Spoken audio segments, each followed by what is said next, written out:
And now, Country Entertainment presents The Ginger Chronicles with Country and Deathicus. Hey, what's up, everybody? Welcome to the Ginger Chronicle. It's your boy, Big Country, and with me, as always, is my little ginger friend himself, Mr. Deathicus. What's up, brother? How's it going, man? Man, pretty good. Just got through back from working out and enjoying this nice Colorado sunshine. How's everything over in Nashville? Shit, it's going hot as hell. I bet that humidity's kicking y'all's Stepped ass right outside now. once and I stepped outside once and that was enough for me today. I'm done. Well, ladies and gentlemen, today we've got a special guest who's going to join us, and it's a new segment we're going to call Musical Spotlight. And our first guest is a local artist straight out of Nashville, Tennessee on Broadway. And let's welcome into the show Mr. Jordan McCants. There he What? is. What's up, man? What's up, brother? How you doing? Oh, doing good. Yeah, we were sitting there just watching your empty chair for a minute, talking about how it's like the beginning of a new horror story. Yeah. Yeah, I was gonna be upset if that chair started moving. Golly, good to see you boys. Hell This is yeah. my first time doing a Zoom. Yeah, well, we're My still wife trying. had to get it all set up for me. Hell yeah, dude, we love it, man. That's how Yes. me and him been doing the podcast. We love doing the Zoom. I'm all the way in Colorado, so Yeah, I like this. This is neat. You're Yeah, in yeah. Colorado. You're still in Nashville, aren't you? Oh yeah. Okay, cool. so how you been, man? How's everything? Doing good, man. Just been playing. Well, playing anywhere I can since they've shut down almost all of Broadway. Yeah, I see though that you're at. I guess they finally changed the name to Lucky Bastards. Yeah, they did. That was Bailey's for forever, man. And Yeah, then I used to work there for a little bit. Yep. So it's the same owner, and his wife owned it was Lucky Bastards in L.A. in California, Right. and then they decided to put that name on that downtown. It would fit more there than I guess than in L.A. where they were doing that, and they were doing like I think they were having like all the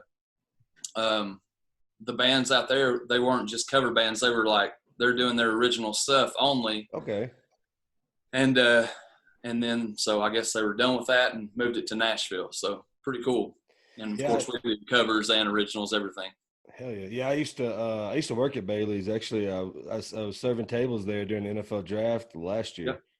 I Yep. remember them talking about changing the name to Lucky Bastards and changing the whole concept, like erasing the whole bottom level and just making it one big dance floor. Yep. Yeah, they're supposed to do a bunch of remodeling on it too. It still looks about the same right now. I mean, it has changed from what I remember Bailey's being like, since like 18 years old. It's changed, but they want to do a lot more. But during all this, they're kind of just waiting, I guess, to see what happens. But yeah, they're still open, and Rippy's is still open. So I'm playing there. I'm playing Lucky Bastards Thursday and Friday. Thursday I just do 2 to 6, and then Friday I do 11 o'clock in the morning until 6 at night. And then Cookeville, Tennessee, about an hour out at one of my buddies' bars there called Char. And we play from 9 o'clock until 1 o'clock or 2 o'clock, whatever, at that one. Now, how long have you been playing live music? Doing it full time for almost 10 years now. Full time, 7 shows a week for about 10 years. I started playing. I played drums, of course, I started playing drums when I was like 14, and played till I was about 18. I moved to Nashville, went to school down here at that SAE for audio engineering, and Okay. then I couldn't bring the whole big old drum set that I had where I lived at that time, and got out of that and started singing one night, just in my buddy's car, just goofing. He was like, "Man, you need to start singing," and so started learning how to play guitar and kind of doing it out, every now and then, just to like get the nerves out. Right. And the first place I played was Rippy's. They let me up there, and I was waiting tables. So I was like 19 years old, I guess. And Were you I waiting played tables at song. Rippy's? Yep. Oh, Yep. nice. I waited. Didn't know I that. did the door and waited tables there when I was in school down there. I started with them when I was about 18 or 19, and then made friends with them like Tom Stewart and Paul Pace and all those guys that played. Right. Steve McComb, Daryl O'Donnell, and they got me up, and I was nervous, man, couldn't do it. And Tom, I think he was the first one that told me, he was like, man, you need to just go like find this little bar where nobody's at and do a show by yourself. Just get the nerves out, you know. And so I did that, and it worked, man. And then when I was about 25, I decided to commit to it, do it full time, and here I am, still doing it. Yeah. Rocking it too. Because I mean, like I met you at Rippy's, you know. Yeah. And that's on the Tootsie circuit, you know. That's all those type of bars, which now you no longer play on the Tootsie circuit. Right. Yeah. I left that. They opened back up after quarantine, and played there for a week with them, and then just had some disagreements on some things and what was better for me and my career on some stuff. So I decided to go on. I'd wonder why I ain't seen you in quite some time. Yeah.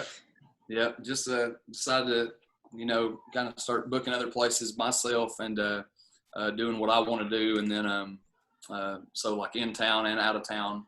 Yeah. Went up and played in Jersey at that place, man. That was some cool stuff. Yeah, getting to meet a lot of new people traveling. Yeah.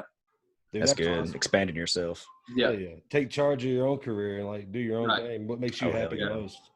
As we see, like too many people get, you know, contracts with or doing that circuit and stuff, and it seems like they don't ever get out. That's just all they limit themselves to this that.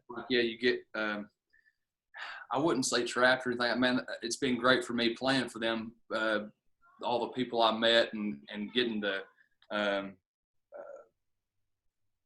just learning how to be on stage and interact with people. But then there's a time too where it's like you need to, you know, go out and do your own thing if you feel like it.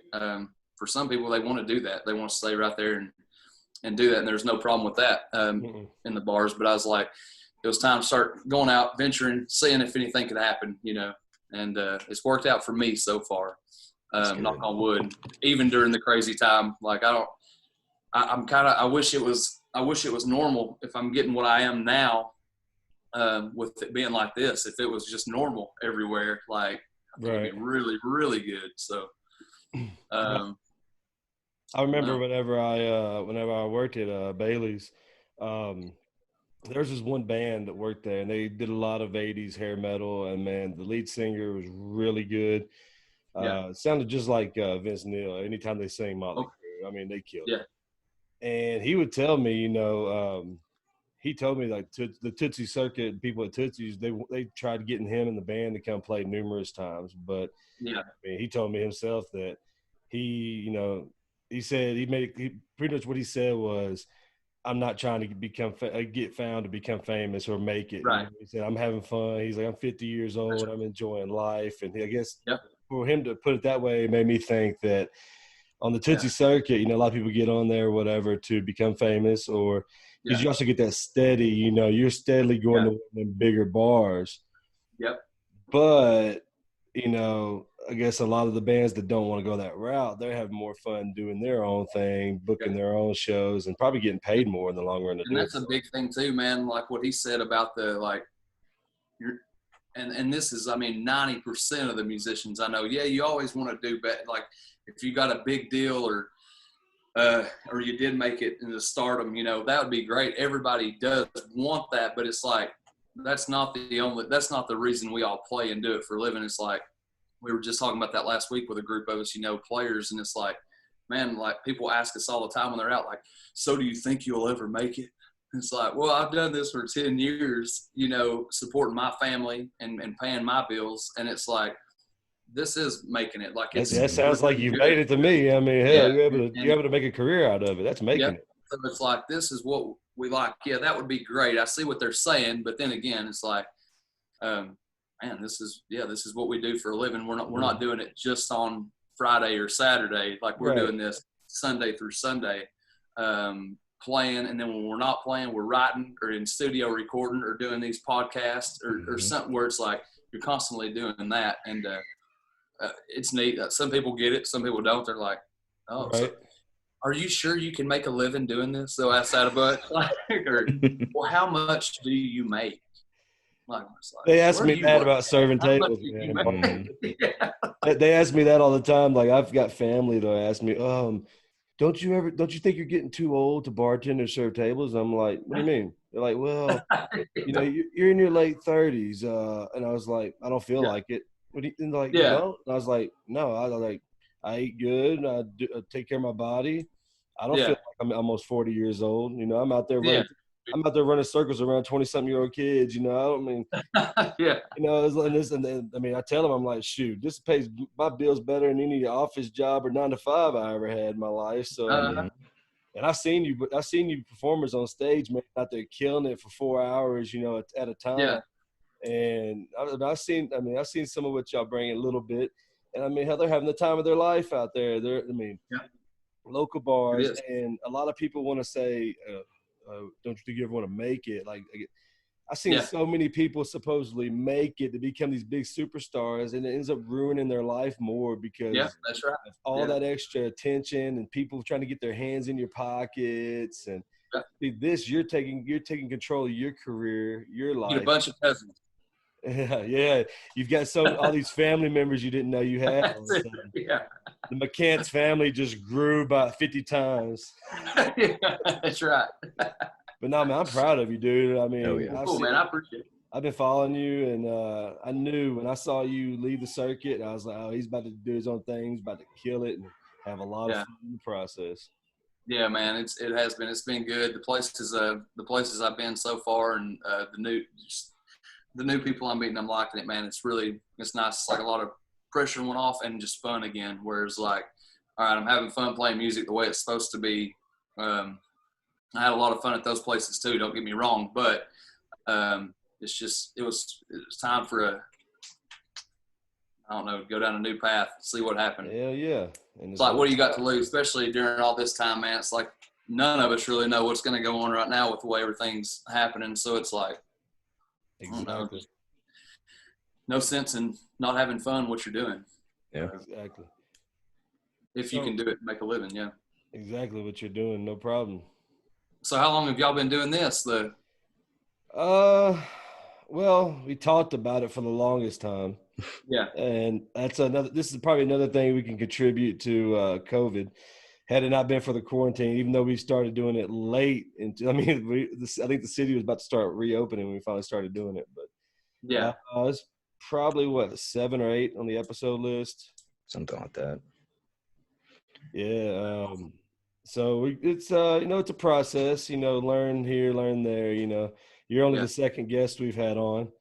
Awesome, dude. Heck yeah. And man, I'm definitely digging it. I'm definitely loving having people on. I mean, and it's neat, man. I didn't know when you said the podcast. Like I did one podcast, or I've done a couple podcasts, but the first one I ever did was Brent Browning's. Okay. And then I don't think he does them anymore. But I didn't know how this worked with that, like the videos and stuff, because like you said, you can watch, like they'll hear this on the podcast if they just want to listen to it, but then they can watch it too on YouTube and what else? Yeah. Well, they can watch it here on YouTube. They can also listen to it here on Spotify, anywhere that you normally listen to a podcast. Okay. We're on Spotify, Apple, Google. There's a lot of off-brand podcasts too that somehow we get on. That's cool. The YouTube I started doing for videos. People that cause I've been getting big into video editing and logo and brand design. So I've been definitely digging the video part. But I know there's a lot of people out there that only want to listen, so I'm definitely keeping that platform for them as well. Yeah. Where are you at in Colorado? A little town called Castle Rock. It's right in between Denver and Colorado Springs. Okay. Yeah. Awesome. I got some good buddies that play out there. Oh, dude, let me know when you come out here, man. It is amazing. Yeah, I will for sure. That I don't know where anything is. I don't know where like everybody's at. I know a couple of friends of mine. They have a band, Austin's Rose, and they play a lot in Vail. Okay. Out there. And then had another buddy, Ian. He just moved out there, and I'm not really for sure where he's at. But he's playing too, picking up shows out there. So Yeah, they're starting. I know they were shut down for a little. They were doing the quarantine for a while in Vail, I think, but then all that's opened back up. So yeah, I think Denver is still probably the most strict spot. Everything else is trying to open back up a little bit more. Mm-hmm. They're starting to get some shows here and there, trying to get going. Shit, they started opening up a few bars on Broadway for like to go, just strictly to go. I saw that. Yeah, Tootsie's opened up for to go orders and doing like live music in there, but nobody can come in. They're doing like the live streams from there, but then to go orders of drinks and stuff. And then I don't really know what else. I just saw that last Friday when I was leaving. I played till 6 down there, and then and I saw where they were doing that. So pretty neat. Hopefully it all opens back up soon. Is it true? Did they change and start now? Restaurants have to close at 8 o'clock. 10 o'clock. Yeah. Okay. Unless they changed it to 8 now. I don't. They could have. Check my schedule because it wasn't like that the other day. But okay, cool. Yep. I don't know where someone had told me it was like going to change to 8, and I'm like, that is just crazy. Yeah, it's as far as I know, 10 o'clock, right? 10 o'clock is still crazy, but and a lot of the musicians do not like that. I wouldn't either. No. I mean, I like the early shows doing what I do, but then again, like the first 5 or 6 years that I played down there and doing band shows, we all wanted the lates. We all wanted the 10 o'clock at night till 2, that party crowd and that energy. So at that time, that's all I did. I would play Wednesday through Saturday, 10 to 2s at Tootsie's or Honky Tonk Central. And then the same in Panama City Beach at Tootsie's down there, where it was just like we wanted those late shows. And then now where a lot of us that wanted the late shows, we're like, we would like those 2 to 6 shows if we can, and then that new groups come in where they want those late shows. So it all works out, but that sucks for a lot of them, because I know at that time what I did and the music we were playing all the time, it was like, if they would have told us we couldn't play after 10, man, that would have sucked, dude. Because I mean, that's what we were into. Oh, I bet. That late night party crowd and go, go, go. So, man, I don't know. And I guess it comes out after 10. Yeah. And I remember like just seeing like the mass amount of people that would invade Rippy's on the upstairs in the patio after 10 o'clock. God. Oh my God, you can't even walk around. I hated being a bar back. Like, luckily I didn't have to work that much on those Friday and Saturday nights. Like, very rarely that other stuff. But man, trying to carry money was good. Yeah, but damn, trying to carry all those cases of beer through all those people. Especially them sons of bitches that stand on the staircase. That's right. Jesus. I love it though. Like, I love it when like I was telling Mark one time, we had a lady that was throwing $1 at the band, trying to get them to play a song. Yeah. You don't throw money at the band unless it's like $100 bill, and that's throw that all you want. But she's trying to get them to play a song for $1, and they told her a number of times that we're not doing it. Fuck off. Yeah. And that's when she started throwing $1. Security came. Man, I saw, like I was telling you, I saw this girl. They had her hog tied on Broadway on the sidewalk, waiting for the cops to show up, throw her in the drunk tank for the night. Yep, for sure. Yeah. What all crazy? I know you've seen some crazy stuff, man. Give us an example of something crazy you've seen working those late nights. Man, I'll tell you a funny one off the top of my head. Now that you brought that up, one of the funniest things. It was kind of crazy. It was more like poor girl at the end of it. But we were playing at Honky Tonk Central, and we're playing a late show. It was I don't know. It's probably 12 o'clock at night by this time, and people were coming down from the second or third floor. Well, we're on the main stage playing there, and when they come in like down those stairs, if you walk through that door, then we're right there. There's the band.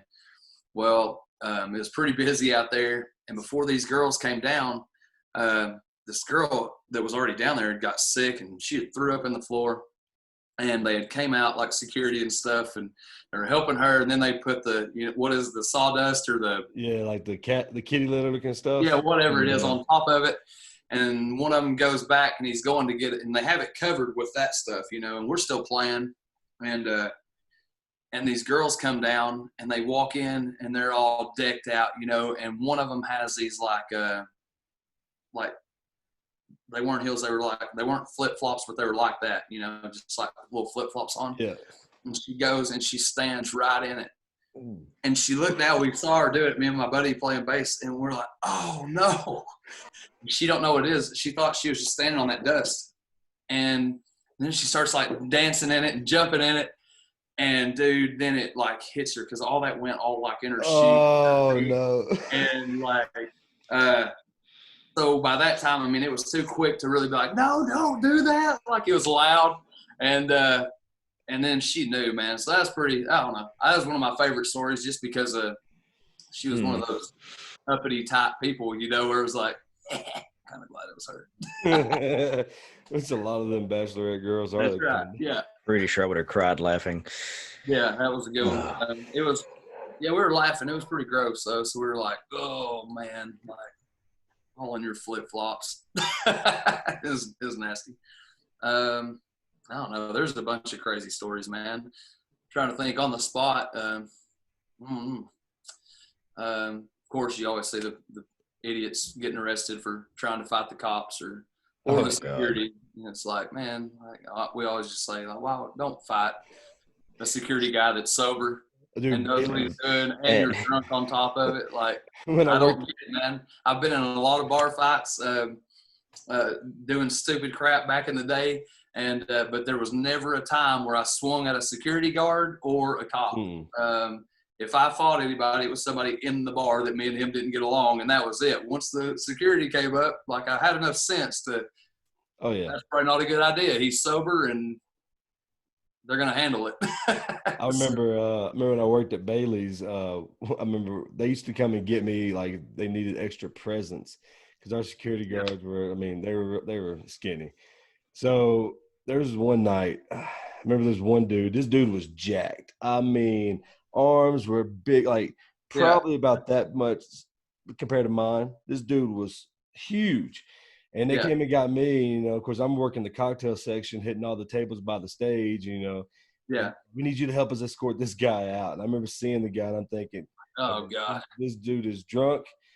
God, I hope he doesn't swing. And I was thinking, how fast could I hit him right in the throat if I needed to? Yeah.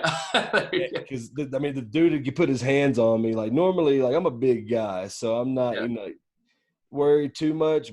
But this dude, you know, he was – there's always somebody bigger, yeah. Oh, yeah, and I'm thinking, how could I take this dude? I knew. I would just rather not. Yeah, that's it. I knew a swift, like, chop or throat punch probably would have done the trick, but luckily, you know, he kept moving. Because he stopped a few times. I had to push him, say, hey, come on. He said, don't push me. And I'm going to keep walking, big Bubba, keep walking. Yeah, because he was – most of those people, though, are the cool ones. It's the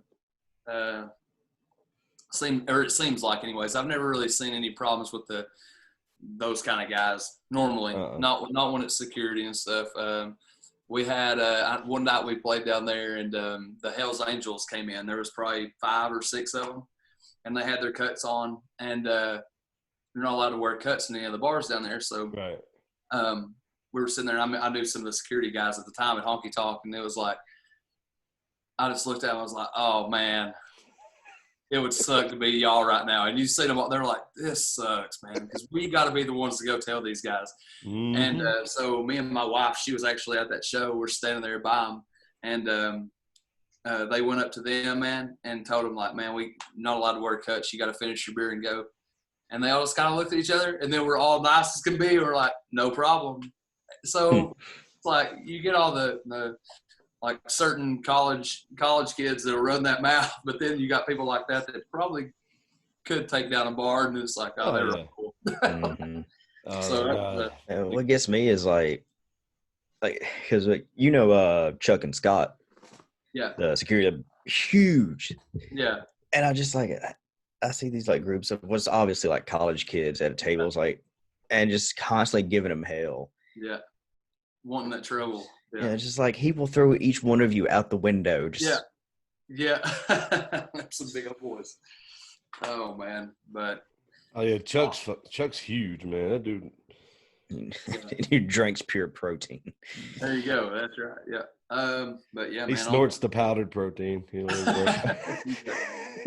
that shit I'm up on the rail. I'm gonna tell him that next time I see him. He'll probably get a kick out of that. I'd probably laugh his ass off. Tell him it was the other big ginger is the one that said it. He'll know. He'll get you. Man. Well, Mark, but yeah, for the most part, man, everybody's pretty cool down there. I mean, no matter where you go, you're gonna have some problems, but most people come for the music and have a good time and listen to Wagon Wheel or whatever they want to hear, and they're fine. I've not missed hearing Wagon Wheel one bit. Yeah. Oh man. Dude, I actually liked country before I came to Nashville. And it's only been 2 years. Yeah. Well, that's because good out there, man. Just got to find the right spots, I guess. The right bands. But I mean, I get why a lot of them do play it all the time. I mean, that's what people want to listen to. When they're tipping that big money, it's like, hell yeah, I'll do it too. I'll play you Wagon Wheel. yeah, they're throwing you $20 a song. Shit, right. I'll do it, but I'll hate it the entire time. That's right. Yeah. I've seen that. My favorite is whenever they have like a male singer sing like something like Shania Twain, like a woman. But but like someone like you, I think I've seen you probably do it once or twice, and like the girlfriend for sure. Take it to another level, really get into it. I mean, that's but they don't have to pay him to do that. He just does it regardless. That's right. I'll just change it up and make it good. Some people, they just. I think some people just really like singing that Shania Twain. Some of them guys, and they just won't admit it. Yeah. They're really paying them to let them sing it. Oh man, my damn dog won't shut up. She's out there barking at somebody.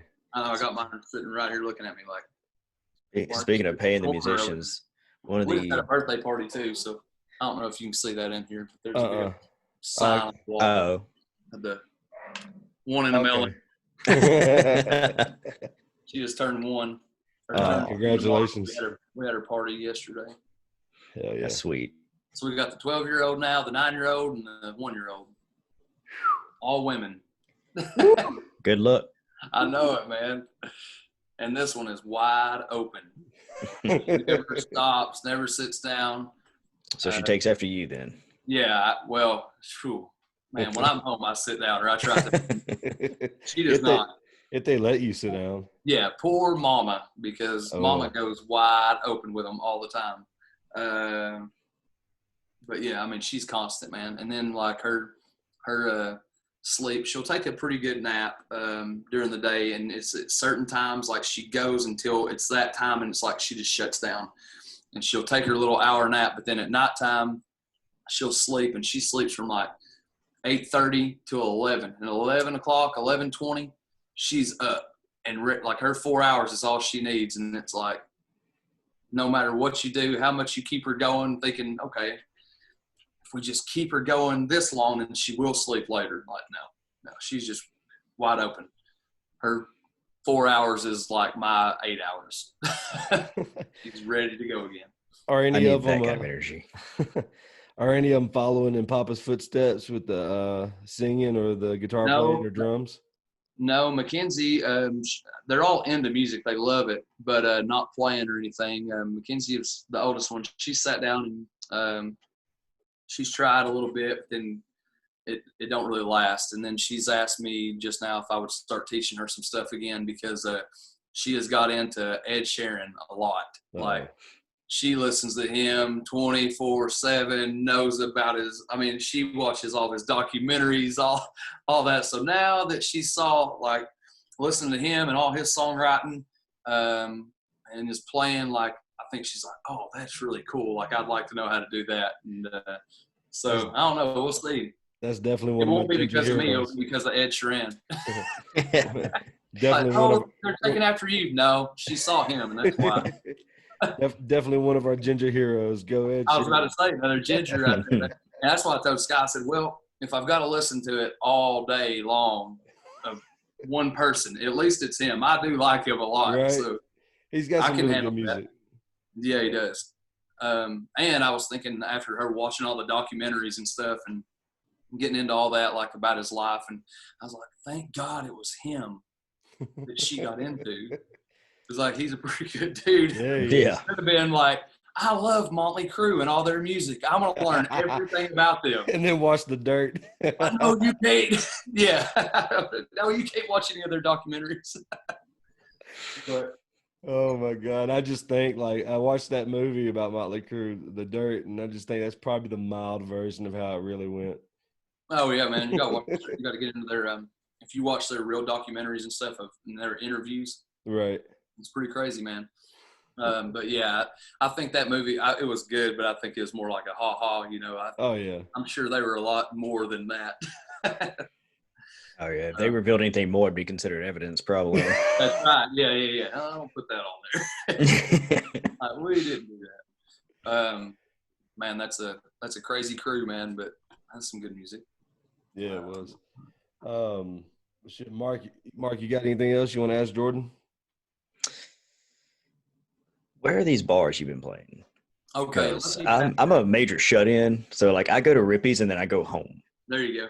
Well, Lucky Bastards, of course, is Bailey's. So it's right across the street from, if you're downtown or anybody watching this that don't really know, like where the start is, like Rippy's and Legends and Tootsie's and Nudies, then it's like Lucky Bastards is right there on the Tootsie side. Okay. And then Char is in Cookeville, Tennessee. It's about an hour and a half east up the road, and it's one of my buddy's bars there. And it's like they have just awesome food, man. It's like steaks, seafood, everything, but like it's just really nice, man. Really, really good food. And then we play there on Saturday nights. And then other than that, man, I'm booking out like there's some places in Florida that I'm about to start going, in Panama City Beach. But I haven't done that just because like I was supposed to go down there like a month ago, I think. And, but then there was a bunch of the shutdowns again and they didn't know. So I was like, I'm just going to wait. I still got to book up other things around here close. So I know I'll have gigs when I'm home. So I don't know. I'll keep you posted on that one whenever I find out where I'm going to be. Then like the Jersey one, that was just at a big resort up there. And there was it was more like a private party one night and then one night for their restaurant. And then I think I'm going to start doing that once a month, hopefully. I know I'll be up there this month. But until everything gets normal again, it's kind of everything's up in the air, you know. We'll say we'll be playing somewhere, but downtown it's like, oh yeah, we could be working down there today and they shut it down at 6 tonight because they've done it where it's like, come in like, nope, new rules. Yeah. So at least those two are open. I think maybe Johnny Cash's is open, right? Okay, Johnny yeah, because they sell a lot of food there. Yeah. Johnny Cash's Kitchen and Saloon, yeah. Yeah, because I got buddies that play over there too.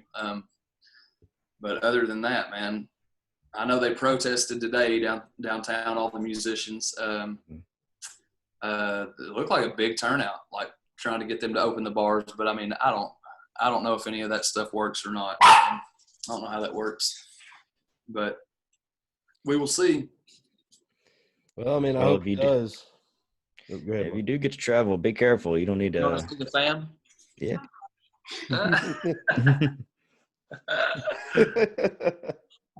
Our own little audience. Do what? I said our own little audience over there. That was good time. That was good time. And they just walked in, wrapping it up. Live in the studio. Yeah. Well, man, it's been awesome, Jordan. Just tell them who listens. JordanMcCants.com. Get you an album. There you go. Oh, yeah, there you go. Where can they follow you on social media? 9 songs. So JordanMcCants.com for that kind of stuff, the hats, shirts, CDs. Jordan McCants on iTunes. And what is it? Amazon Music. And then, I like that. And then social media, Jordan McCants, Facebook or Instagram. Twitter, I have one, but I don't ever do anything on it. I don't know. Same here. We hardly ever use ours. Yeah, and my social media too, it's pretty much the same. Like I have the Jordan McCants music page they can follow me on Facebook, and then Jordan McCants on Instagram. But I'll post up like shows and schedules, pictures of that stuff. But then I might probably put up like a picture of me eating a burrito. That's not good music, so I'm not good with any of it, but it's on there. That's awesome, man. Well, man, it's been awesome, dude. I knew you'd be awesome to have on the podcast, and I thank you for showing up and hanging out with us for a little bit. Yeah, man. Thank y'all for having me on there. Definitely. I appreciate it. We'll talk to y'all soon. All right, brother. Have a good one. Definitely. All right, see ya. Goofy ass man. That was awesome, bro. Yeah, I knew Jordan would be awesome to have on. Oh, yeah. All right. Well, we hope you guys enjoyed our first rendition of Musical Spotlight. And that was Jordan McCants. Please take your time, follow him. And hopefully he travels somewhere near you guys, go see the man. He is awesome to see live. He really engages with the audience. So this is just a small sample today of what you'll be in store for.